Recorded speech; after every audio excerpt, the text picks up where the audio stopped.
Live. You're listening to with Men, the podcast. Yes. Tupo tena, tunakutana tena kwenye episode nyingine ya Men, the podcast. We have our own account, people. Kwenye Twitter na Instagram. Go into one of those two social media accounts. Afu naandika @Men the podcast. You'll find us there and then you can share whatever it is that you want to share. And our DMs are open kwa sababu tunaelewa umuhimu wa kutunza wa kuwa anonymous. If you feel like you have something you want to say but you cannot say it publicly, just go either to Instagram or Twitter account and then maybe we can have conversation, or we will have conversations from there. So @Men the podcast, find us and then you tell us what you want to say. But again, thank you for listening. This is Men, the podcast. We're discussing everything men, but specifically about mental health. Leo tupo tunazungumzia jinsi ya kudeal na grief. Jinsi ya kudeal na huzuni, jinsi ya kudeal na situation ya kumpoteza mtu wako wa karibu sana. Ni kwa namna gani inakuwa ni challenge, na ni kwa namna gani au ni vitu gani ambavyo mtu unapitia. Na I always say this to people kwamba kwa sisi au kwa mimi ambaye naamini katika Mungu, I don't know ambaye unaisikiliza sasa hivi, ila kwa mimi ambaye naamini katika Mungu, waga nasema kwamba kama kuna kitu ambacho Mungu ameweka fair kwa kila mtu duniani, is the pain of losing someone you love. It doesn't matter if you're Bill Gates, or it doesn't matter if you're Michael Baruti. It just doesn't matter. We all lose someone close to us and we react different. Kwa hiyo, it is really, really stressful dealing with the pain or coping with the pain of losing someone so close to you. So today we have someone, tunamwita John Doe, of course, that is not his real name, but tutakavyomuita leo takuwa na John. So John will tell us story yake, jinsi ilivyokuwa, sehemu alizopitia, changamoto alizokutana nazo, mpaka kufikia hapa alipo. And our favorite counselor is back. Nadia yupo. Nadia, nimeombwa sana kuambia ongea Kiswahili. For some strange reason, watu waamini kama unajua Kiswahili. Nitajitahidi. Kiswahili changu ni cha Uswahilini, so it's a problem. It doesn't matter. It really doesn't matter. Kwa hiyo karibu sana. John, mambo vipi? Salama bro, how you doing? I'm great, man. So it's nice to have you here. After we aired our first episode, actually John reached out na kusema, I like the conversation mlizokuwa nazo, and I feel like tunahitaji kuwa na nyingine zaidi kama hizo, na kusema mimi mwenyewe have a story to share ambayo ningependa sana kama ningeweza kuja kwenu na kupata chance ya kuzungumza. And this is a forum for everybody, man. For every man out there. If you feel like you have something you want to share, sio hata kazi kuja kututafuta na kuja kuzungumzia. Kwa hiyo, thank you John for kuwa brave na kusema kwamba naweza kuja kushare na mimi experience yangu, and then maybe inaweza kumsaidia mtu mwingine ambaye anatusikiliza. So thank you for that. Thank you. Kwa kwanza kabisa John, unaweza ukashare na sisi story yako. What really happened to you? In January of 2018, I lost my best friend. He passed away under some pretty crazy circumstances. Like he was shokombali umo or anything. It was sudden. You know, it's like 4 p.m. uponai, and 8 p.m. he's not there anymore. After that happened, obviously, I guess initially when it happens, that's not like the hardest part. Maybe it's what happens after. You know, kianza kudeal na familia, misiba, and all that. That's when it sort of comes to hit you. Of, you know, like in African culture, I guess, it's like kama amekufa rafiki yako, msiba unakuwa kwenu. Sio kazi ya wazazi tena kufanya vitu, sijui kuorganize. You know, it's you guys, marafiki zake, familia, age mates, you guys are the ones who have to step up and, you know, do everything, take care of people. Ni rafiki yako ambaye umemjua kwa miaka mingapi? Dang. We met when we were like 8. 21 now. So, yeah, like 13 years. 13 years. Yeah. A while. Yani ulipata wapi habari kwamba this guy is no more? Nilikuwa naye. Like, tulimpeka hospitali and everything. I got the news from the doctor at the hospital. As soon as I got the news, I don't remember what I did. Because most of that is, I just remember waking up in the morning. Right? Because after that, then he was just shocked. Because I have also a heart condition. Oh. So as soon as I was told that news, I sort of like blacked out. So nikaja kuamka the next day with vivid memory, like you could remember what happened, right? But as soon as we were told, there's not much that I did. And I didn't do nothing at that point. I just remember the feeling. You know, it's a feeling of like helplessness. It's something you can, it's one thing I would never wish on my worst enemy. I don't have enemies, but like if I ever had enemies, that's something I would never wish upon them. Yeah, and so for me, ambacho ningependa kujua ni kwamba that happened na the journey au safari iliyoanza kwamba pale my friend is no longer here, then how did you survive to get here? Because losing someone that close to you or losing mtu ambaye ni wa karibu namna hiyo, it's a lot. How did you cope? My family was very, very supportive. My friends especially. I honestly, besides my family, I think my friends, without them, I don't think I would really be here. You know, because it feels, I don't know how to explain it, to be honest. So my friends were there for me to a crazy extent. And I have family, cousins, and my family was very supportive and there for me. It wasn't a time of like reprimand. And usually when something like that happens, umetengwa. You know, it's like a stigma, like umetengwa. You know, like even as a group of friends, when something like that happens, you start saying oniwale. Yeah, I think mara nyingi watu wanatenga kwa sababu hawajui how to, Exactly. they do not know how to deal with the situation. Exactly. Kwa hiyo mtu anaona bora Akuache, bora yeah. kuache kwa sababu anadhani maybe hicho ndio kitu ambacho anahitaji. Yeah. You know? Yeah, but it's okay. On that, I'd like to say like that is definitely, you need to talk to somebody. Like if whenever you see somebody going through this thing, this type of situation, it's better to ask. It's better to ask like, yo, do you want space? Or do you want somebody to talk to? Like that's not something you should assume, you know. But then wewe unajua hivyo now kwa sababu umepitia. Exactly. So if kwa mtu ambaye hajapitia anaona kabisa. I know, it's a very tough situation to be in, right? Yeah. Especially kama mtu kama usually mko poa mnaongea, you're always there for each other. And then when something big happens, you sort of don't know what to do, how to handle them, because people become very delicate in these circumstances. Yeah. Do you feel amesha kutokea kwamba unahisi kwamba maybe kuna kitu ambacho ungeweza kufanya kwa ajili ya kumsave your friend? Yeah, definitely. Kuna kitu kinachokusumbua kichwani kwako? Yeah, definitely. Like, and that was the biggest problem I had, because everybody he was trying to make me understand kwamba it's all in God's plans. You know, you were who you were before you got here. Your destiny was planned. There's nothing I could have done. Right. Yeah, you've caught a Jay-Z right there. You know what I'm saying? Yeah, I got that. Yeah. There's nothing that you really could have done, right? But I could not understand that. That was the hardest thing to understand. Wanasema ndo mipango ya Mungu, right? So that was the hardest part for me to. So yeah, on the daily, like that was my biggest point. For maybe a good 6 months, then you definitely go through those motions. Come on, maybe. I know I could have been more responsible. I could have done something, you know. Before I go to Nadia here tusaidie. So for you, ulikuwa una support ya marafiki zako, ulikuwa una support ya ndugu zako. Ya familia ya your friend. Wenyewe walikuwa wanakuchukuliaje, knowing that mlikuwa karibu sana, and again like you say ile wanaita survivor's guilt. Unaona kwamba wewe maybe ungeweza kufanya vitu kumsaidia but you didn't. Did you feel like somehow, some way na wenyewe walikuwa wanakuona kama you are somehow also partly to blame for them losing mtu wao karibu? Or you didn't feel that at all? It's not kwamba it didn't feel like that's how they felt, but it was like that's how I felt. You know, it was more my emotions rather than theirs, because they were still the same. You know, obviously they were not like the circumstances, but they did not treat me any different. Mentally, how stressful was it to deal with the whole situation? You said for the good 6 months you had support in the system, which was good. But then for you personally, what was the hardest thing to do?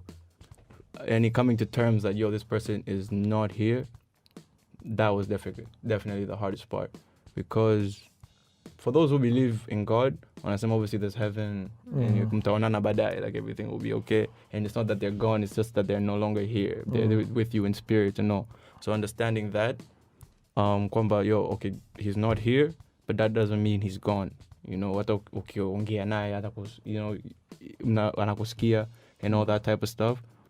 To begin with, that was very difficult to, like earlier, it was very difficult to comprehend. I'm like, that's not the point. Like, I want him here now.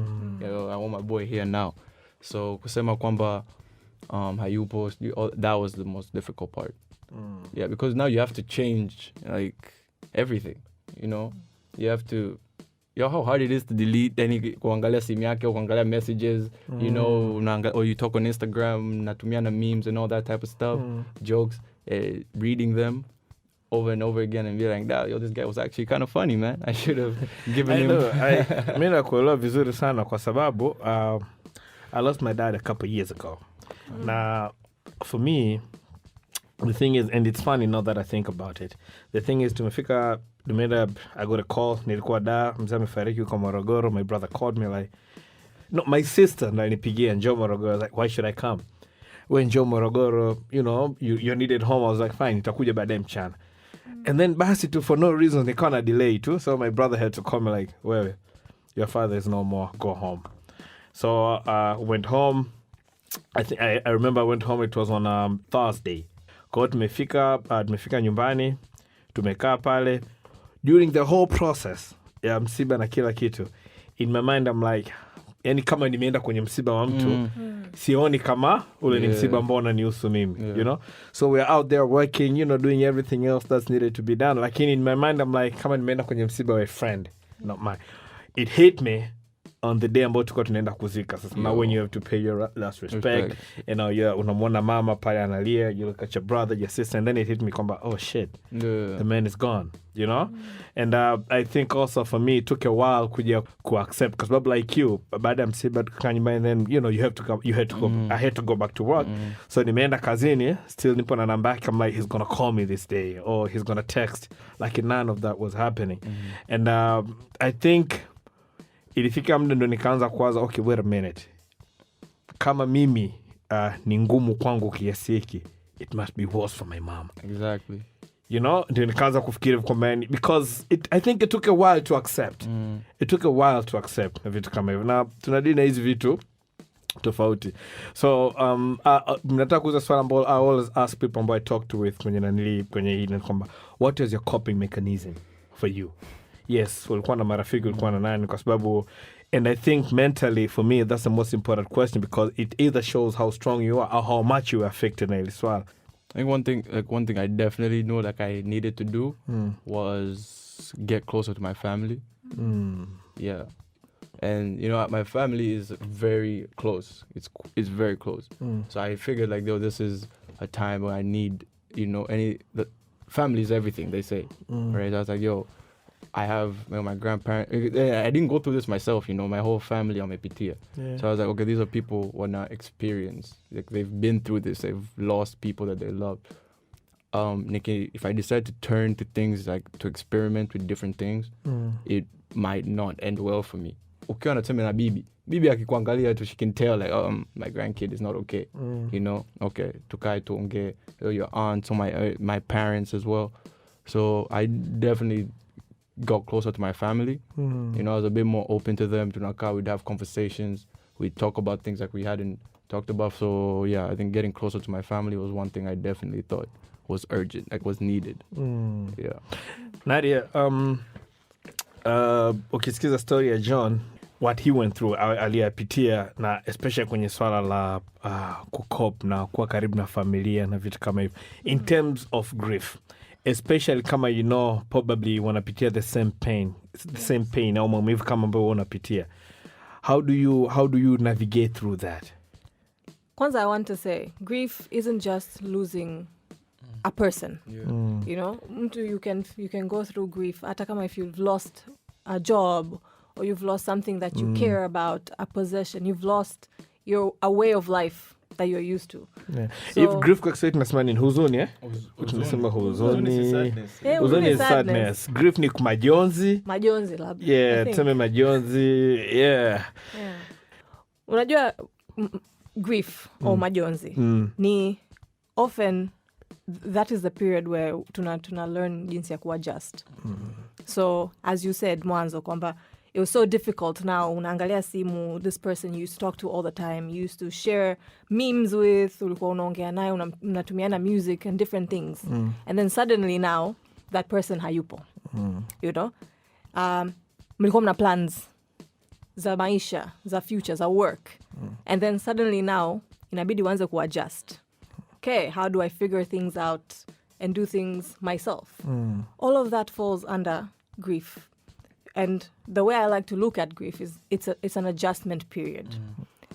Wengine will be a month, wengine mwaka, wengine miaka, you know? So hamna timeline when it comes to grief. Now, when you're going through it, it's important. Ni muhimu keep in your mind kwamba hamna timeline. So kwamba niseme by the 6th month or by the 5th or by next week niko tayari kurudi on my daily life, my daily activities kama za kawaida. Nirudi kama kawaida. Iyo naomba your belief tupa out of the window. Definitely. Yeah. Like kabisa hamna map, yani hamna road map, hamna hata manual ya kusema okay, this is how everyone handles grief.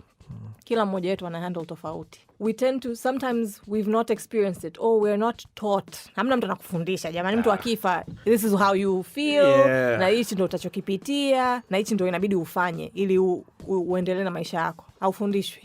Ni as you said, yanakukuta, unaanza kupambana. Yeah. That's when you start to learn how to deal with it as you go.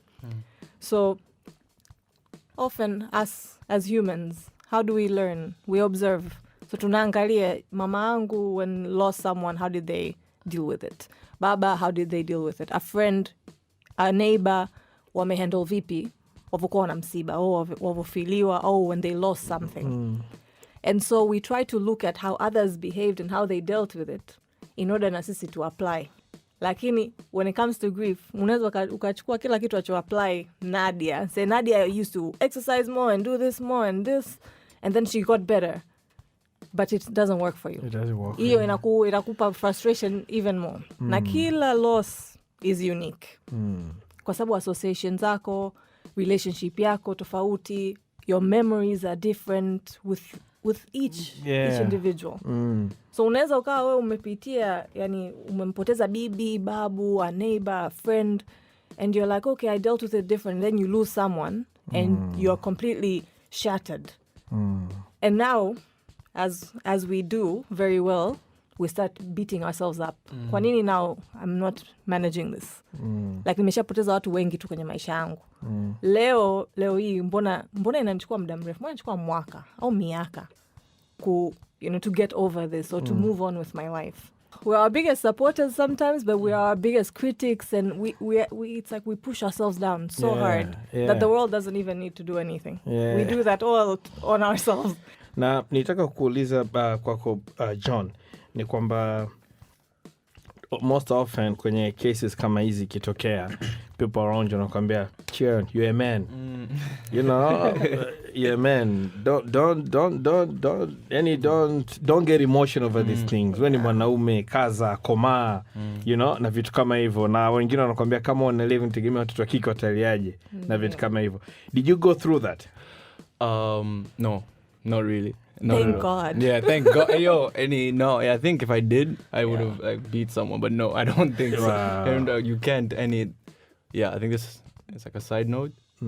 I think that terminology or talking like that to somebody who's going through something is something that needs to be like cancelled and annihilated. Like that, you don't, like, people think mental health issues is it's like just a period you go through affirmation. It's an illness. In kama malaria or anything, you treat it properly. You can't just, it's not like you want it, so, and it's not like nimeita, right? Feeling sad or some type of way. I didn't call it. So unanyambia any kazana, like, what do you mean? Like nimekazana, but I'm still feeling this way.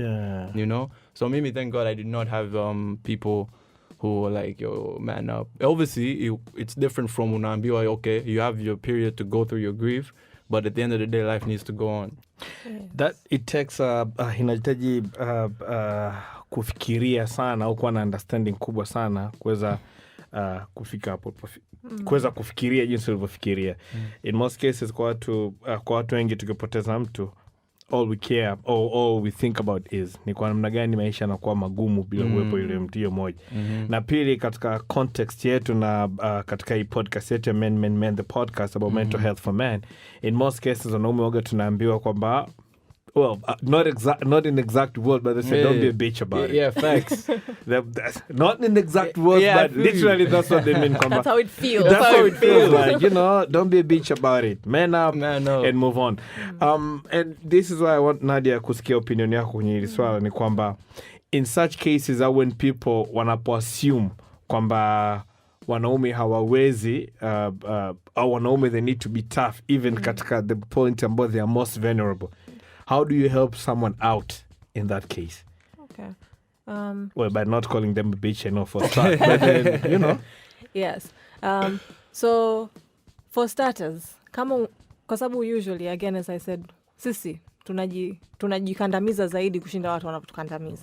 So unaweza kukuta umefiliwa au umepoteza mtu au you've lost something and wewe like let's say especially with losing someone. Unaweza ukakaa ukasema okay, mimi I need to be brave. I need to be strong for everyone else.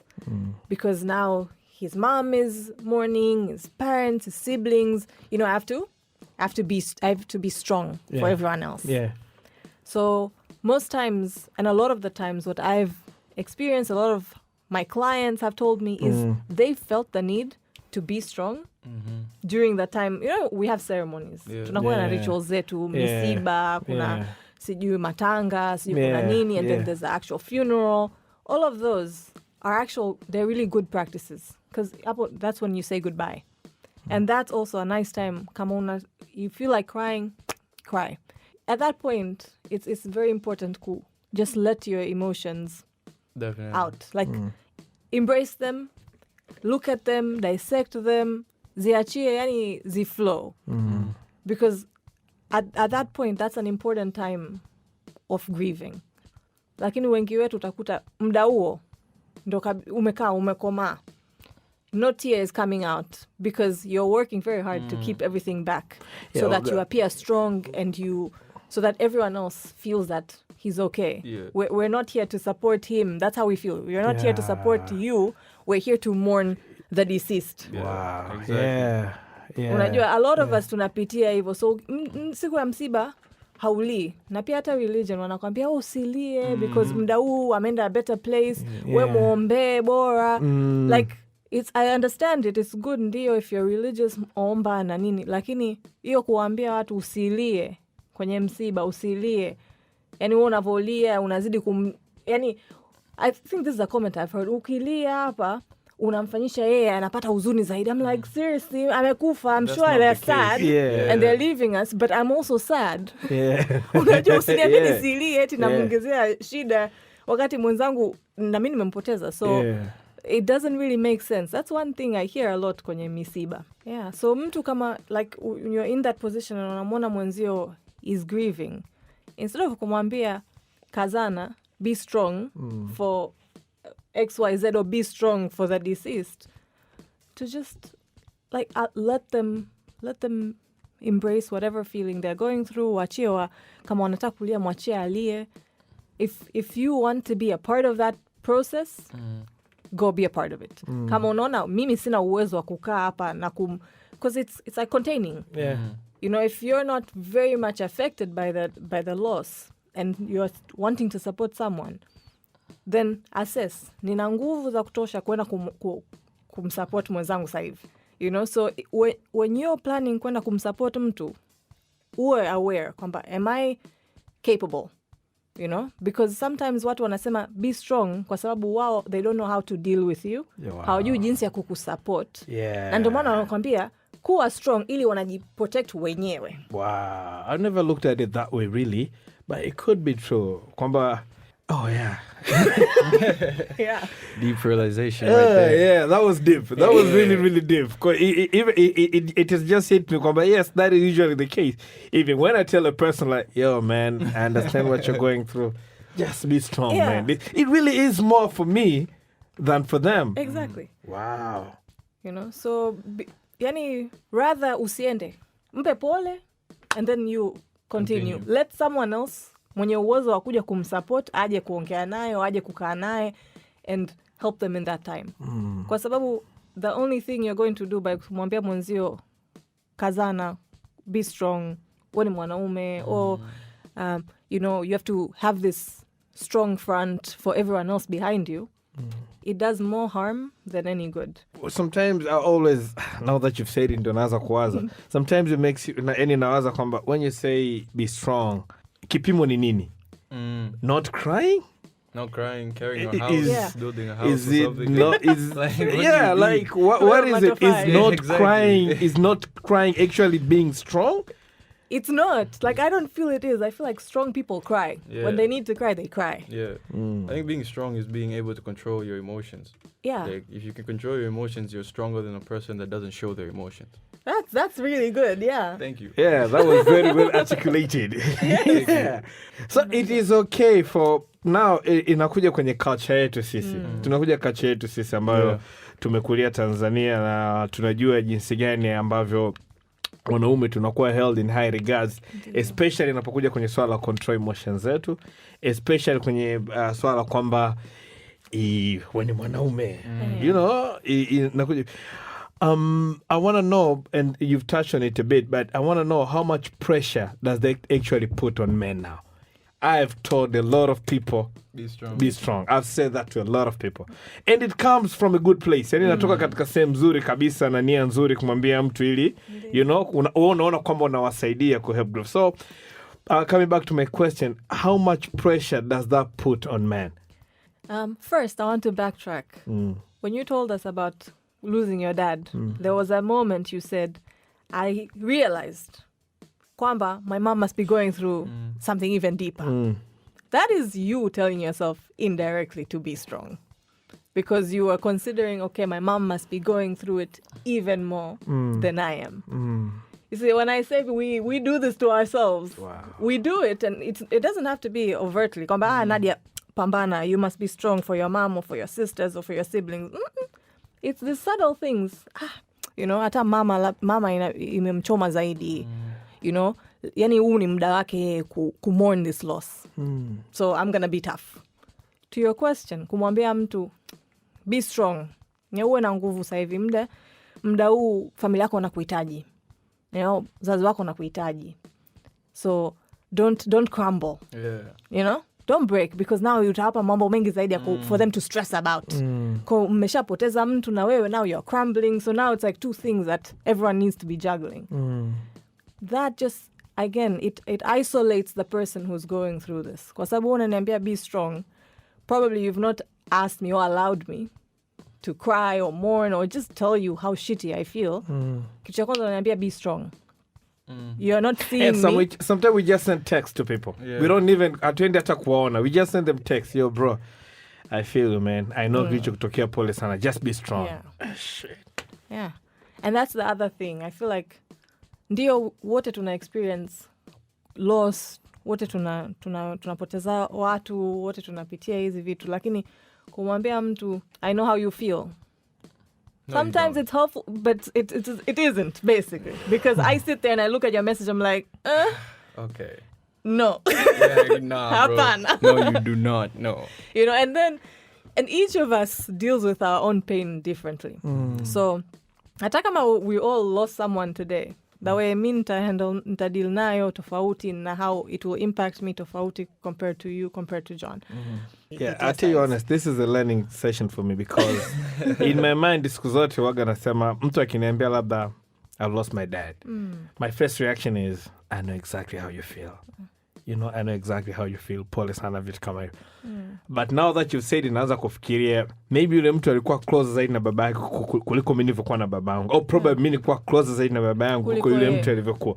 So definitely, yes, maybe amempoteza baba yake au ndugu yake au mzazi wake. Lakini that doesn't give me the right ya kumwambia yule mtu kwamba I know exactly how you feel. John, at what time did you get to that stage of acceptance? I don't know, like maybe towards the end of the year, last year.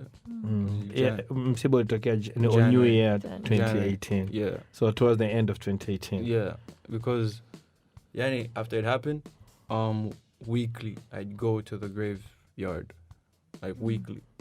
And after the msiba and everything, after everything cooled down, I'd go there, and then that's when wanajikuta yani niko peke yangu. I'd be sitting next to his grave and everything, and then I'd start crying. I think I got 2-3 hours of just straight crying pale at the makaburini. And I did that for like religiously every week. I'd go maybe 2 or 3 times for maybe a good 4 or 5 months. More unajua ukienda kule, it's more you think of, instead of unafikiria that we had so many memories, we're never gonna have them again, as opposed to yani, okay, you're gone now, I need your help, I need you to guide me, you know. So it's I don't have like an exact date or time when it happened, but it was sort of just a period of transcending. Well, nasema kwamba okay, cool, I'm gonna let go of this physical part. Ya kuja makaburini every other day. I still go, but not as much. I'll tell you what though. Nimekusikia ulivyokuwa unaongea, and nachojaribu kufikiria sasa hivi na nafikiria context ya sisi wa Tanzania wengi tulivyo. I know wengi watafikiria watasema kwamba, and I hate using this word, I really really hate, but it's the truth, and I'm trying to speak the truth, nothing but the truth only. Wengi watafikiria kwamba hizo ni mentality za kwa watoto wanaokaa kwa nakokaa, watoto wakishiwa ndio wanaweza kukaa wakafikiria na vitu kama hivyo. Sisi huku kwetu Swahilini huko tulikokulia sisi na nini, we don't have time ya kukaa na kwanza kufikiria cherishing your memories na vitu kama hivyo. Though hata kama that's how I feel, lakini probably sitafuatisha feelings zangu zinavyotaka nifanye. You know? I'm really really happy kwamba unaongea na unakuwa honest kwamba this is what I did na hiki ndio nilichokupitia, because it helped you. You know, it helped you heal. Ila kwa mtu mwingine ambaye anasikia sasa hivi anaweza kuona kwamba come on, sio mambo ambayo mimi napaswa kufanywa. Nadia, how important it is to let go, and to let go at your own pace na your own time? It's very important. Na pia another thing ni kujiruhusu kufeel. You know, like if we are feeling sad and you feel like crying, you know, we need to give ourselves permission. You know, like what John did. You allowed yourself to go and just cry. Yeah, because at that point, that's all you could do. Initially, it's very important to allow yourself. Kama if at this moment, all you feel like is you're sad and you're feeling terrible, you're feeling angry, kujiruhusu. Na najua in our culture, it's emotions, especially for men, are like a no. You don't go there. This is a women's territory. You know? Needs to stop. It's very toxic. Toxic masculinity. Yes. Nah, you know, and the more we do it, the more we pass it on to our children and their children, and it goes on like that. Unless somewhere in our generation there, some of our parents breaks that cycle. Yeah. And maybe we're the ones to break this cycle. Lakini ukiangalia yani in our culture, people who are so akishua or so living in like people not in the middle or upper class, people in the low class, they're not, bado hatujafunguka kufikiria mambo haya. Bado tunaishi maisha yetu kama tulivyoishi zamani. Na kusuppress his emotion, kuziweka tu ndani, not grieving, yani kutokutoa ina long term athari gani kwa mtu? Ina athari nyingi. So physical health problems, unaweza ukaumwa and unaenda hospitali haujui, like all the physical checkups zinatoka nothing's wrong with you, but wewe ujisikii vizuri. Your immune system can be suppressed. So nguvu yako ya kupambana na like viruses or external like diseases or illnesses inashuka, because again, grieving, crying, feeling sad, all these other emotions, or dealing with a loss, it's a stressful time. So what does stress do to our immune system? Inashuka. Maybe at that point hauna resources za kupambana na hiyo hali yako, na hiyo situation ulokuwa nayo. So denial comes in to save us. It's like that bodyguard that comes up and protects you. Na kama as your inner child, that inner young John didn't see how people coped and if they coped positively or negatively, then defense comes easy. Because if I didn't learn it back then, I don't know, frame ipi ya hamna file ya kuvuta and say, this is how I work with this. Na ukiangalia sisi community yetu, frame zote unazozivuta ni usioneshe emotions zako. Hisia zako zifiche, ni za kwako. Yaani hata wewe mwenyewe kama una uwezo wa kutozifikiria usizifikirie. Oh, yeah. You know? Yeah. That is our frame. especially for men, kwa sababu ukiangalia mzee wako, ushawahi kumwona mzee wako analia? No. Yeah. Ushawahi kumwona, yani the most umemwona ana hasira. Yeah. Yeah, hasira. Na kuna mida unamwona ana furaha sana, lakini hata hiyo furaha anaicontrol, like men, you don't be too happy. Yes, it's illegal kuwa too happy. Like I don't, and why though? Yani we will never understand why. I would love to know why. Yes, though. I would love to. Yani I feel I don't understand. No, say it. But it this stigma of men having to suppress their emotions and their feelings. But I definitely think we are the ones who are supposed to cut it. Because yani ato kiangalia, right?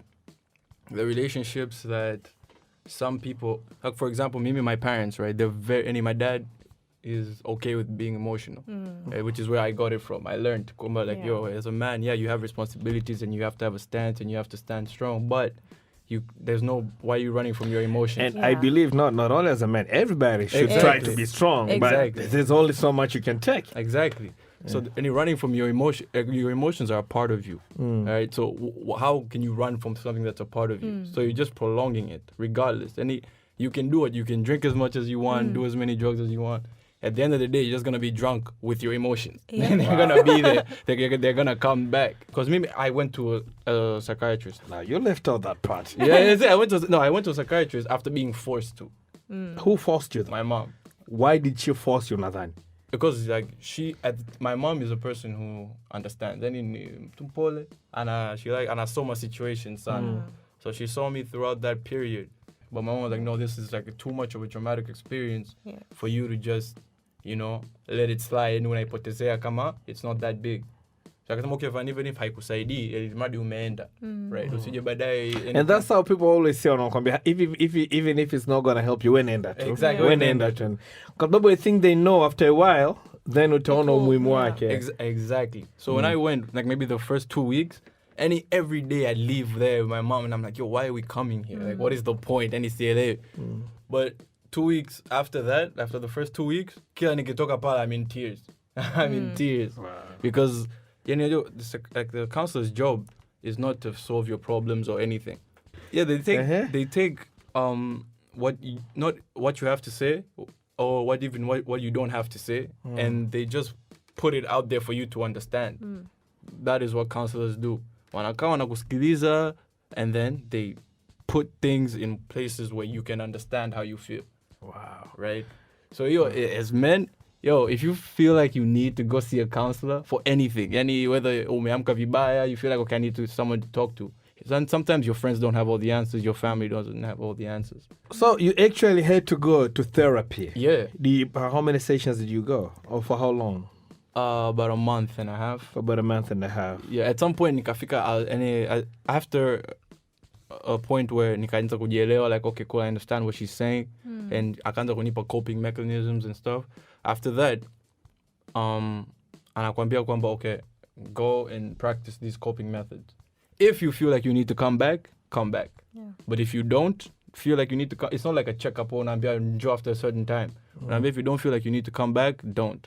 You see, this is why I always najaribu kuambia watu kwamba pia therapy is important. Na as much as sisi ni wa Tanzania na tunaamini ni utaratibu wa kizungu, mimi nadhani utaratibu mzuri ambao inabidi tuige, sababu tunaiga taratibu nyingine nyingi tu za kipuuzi. Yeah. I personally think ni utaratibu mzuri ambao inabidi tuige, because I think when mtu kama watatu wa nne ambaye nakutana naye ambaye ananiambia yes, nilipitia situation hii nikaenda kwenye therapy, wengi tunafikiria kwamba and then najua mimi kwa sababu mimi ni Mtanzania, nimekulia Tanzania, najua mtu anaweza kusika sana, huyo si mtoto akishua alikuwa na hiyo chance ya kufanya hivyo. Yo, somebody want to fight me? What do you mean? No, I'm telling you, that's how we judge people. No, but the thing is, right? Don't you get that a lot? No, I don't get that a lot. Kweli unaishi ushuani. Oh, man. But my point is, kwa wengi ambao tumekulia katika mazingira ya Kitanzania tunajiita wa Tanzania wa kawaida, tunaona bado hii ni it's a foreign experiment au it's a foreign experience, and hatuone kama ni kitu ambacho sisi tunaweza kuhitaji. So thank you kwa kuweza kuadmit kwamba yes, you had to go to therapy and it helped. I tell people every day nakutana nao kwa, man, even watu wameanza kusikiza podcast naambia guys, I don't have the answers, even I am going through my own personal stuff as well. So if we can find somebody ambaye anaweza kukusaidia, that is why we bring people like Nadia on the show, because they wamesomea hayo mambo. Exactly. So they are kwenye situation nzuri zaidi wanaweza kuadvise, and that's why we have people like you ambao mnakuja mnasema yes, I went through therapy na ikanisaidia. Tukiachana na hizi notion tulizonazo au hizi mitazamo ambayo tunayo kwamba we have to deal with everything on our own, Definitely. and especially I think wa Tanzania tulio wengi, that is something we tunayo kwamba deal with everything on your own. So we are trying to cut that cycle. I want to ask you this. You lost your friend. Yeah. But what is the most any kumbukumbu nzuri kabisa ulionayo between you and him? What is the most, any of all the things that you've had, what is one of the best memories ambazo you will, whatever you think about it, either it makes you laugh, it makes you happy, what is that? There was a day we were at dinner with one of our other friends. Since we're pretty skinny compared to our friend. He's a big guy. So they were to make us sleep with him. Now we're having dinner, and so my friend was leaning over a chair, and he's big, right? So I don't know. He was drinking a beer. Ikatereza akajimwagia, and as soon as that happened, he flipped, like he fell backwards into the grass and stuff. Yeah. And there was so many pretty girls out there. Yo, man, it was embarrassing for him, but me and my friend, I don't think we've ever laughed like that. That laugh, paka unanyanyuka, I can't do this. Yeah, that was definitely top 5. Yeah. Top Nice, 5. man, One nice. of the funniest. Yeah, nice man. Nadia, so as we're winding up, what is, if you had to say you have 2 minutes ya kumwambia mtu who's going through stuff right now, especially dealing with the loss of someone close to them, what is 1 or 2 things that they should do? The first thing ni allow yourself to feel. So just jipe permission. So if you're feeling nothing, then don't beat yourself up. Mbona sisikii chochote? Yeah, that's also, very important. because numbness is also a feeling. It's numb. Anger is also a feeling, and that's common. Sometimes when you're in shock, there isn't any emotion that you're feeling there. You're just numb. Another thing, let people help you. We get sometimes mtu atakuuliza vipi unaendeleaje, and you will not tell them the truth that I'm struggling so bad. You'll just say I'm fine, I'm okay. It's hard, but I'm okay, I'm fine. Niko poa, niko vizuri. Yeah, that's us not giving the person an opportunity to be in our life, to support us. It's a funny thing as humans that sometimes we amaze ourselves, but these are things we do. Kwamba mtu, watu wanaweza wakawapo, wako watu wengi tu nyumbani, and everyone wants to support you, but you'll be the one denying that support. And when I say allow people to support you practically, so if kama kwenye misiba, kama ni plan the funeral, kama ni make arrangements, kama ni kukupikia, kama ni just sit with you, any practical support, allow them. Anyone offers, and again, mnasikiliza mtu yuko kwenye msiba, offer to support practically. And emotional support, if they want to just listen to you. Niambie unajisikiaje sasa hivi, and etc. Another thing, ni muhimu to take care of ourselves.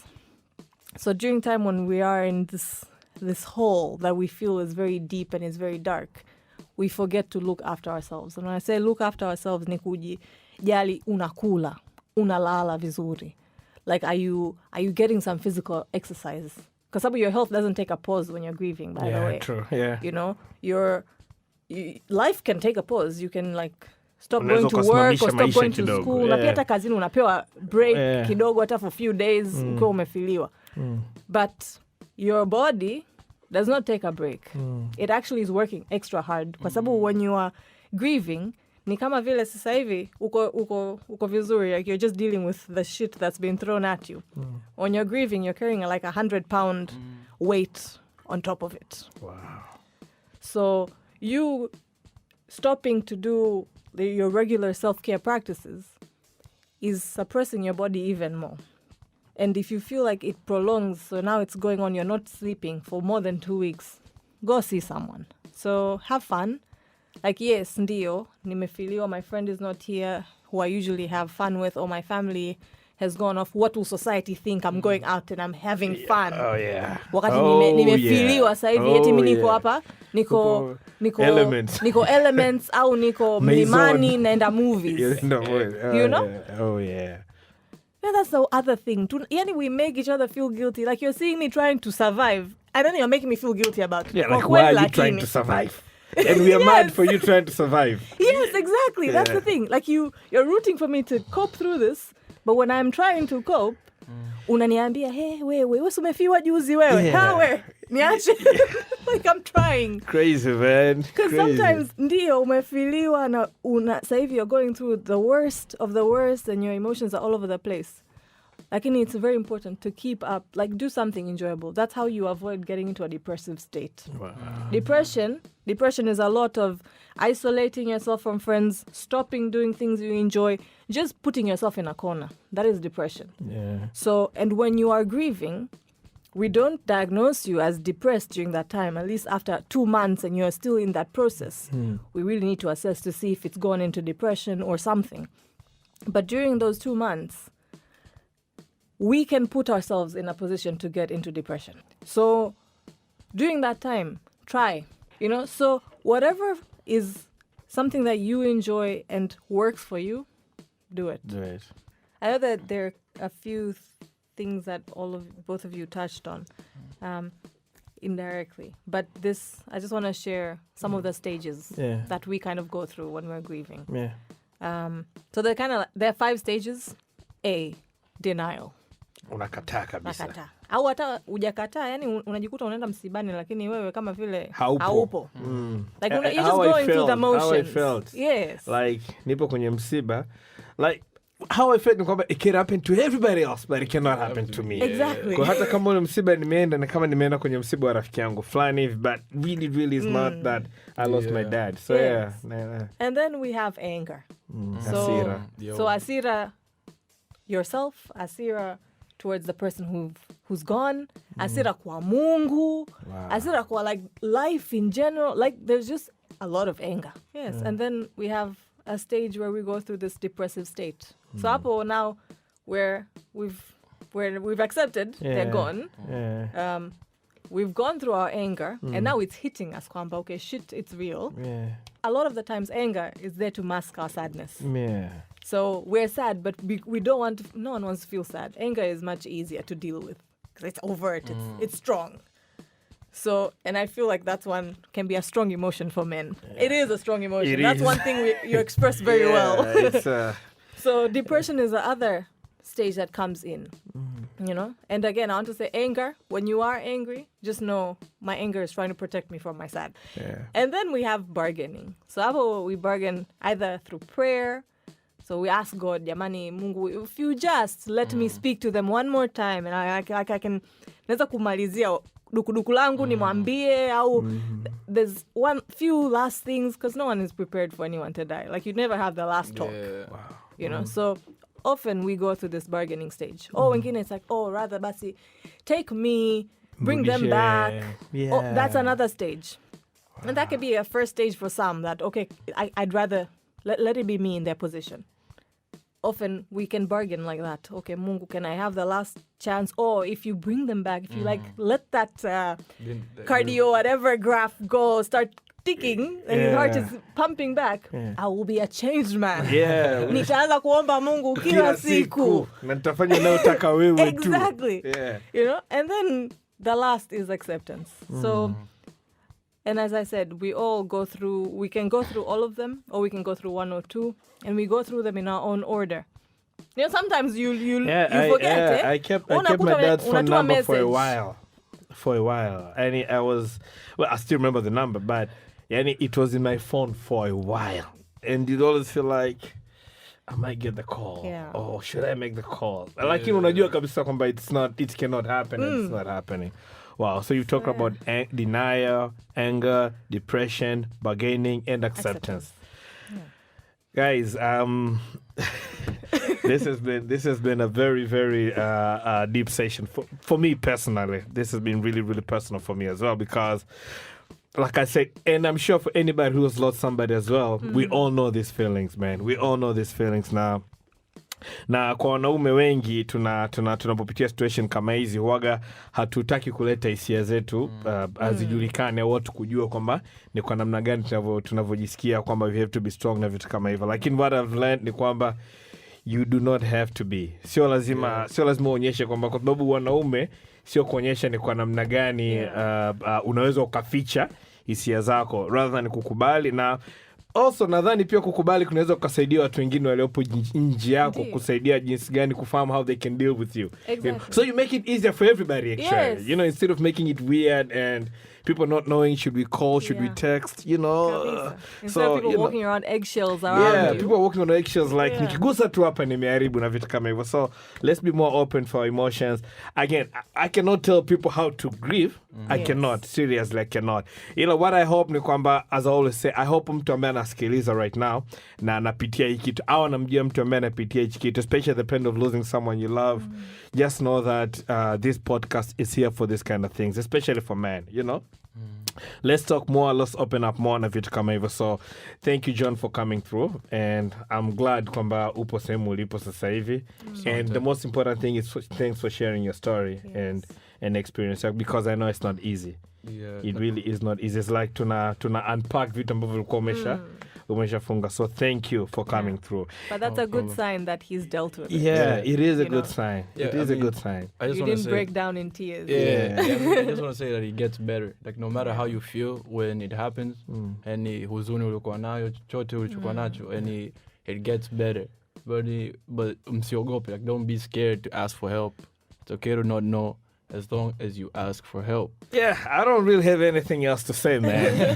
that was it for me. Just know you can hit us on @Men the Podcast, both on Instagram and on Twitter as well. I've got some people asking for Nadia's contacts. She said, ukiingia kwenye I found your Twitter handle, by the way. I sent you a tweet, you didn't reply. I guess you don't use Twitter at all. I don't use Twitter. I have a Twitter, but now I know. Lakini unaweza kumpata kupitia account yake ya Instagram ambayo ni Mind Matters TZ.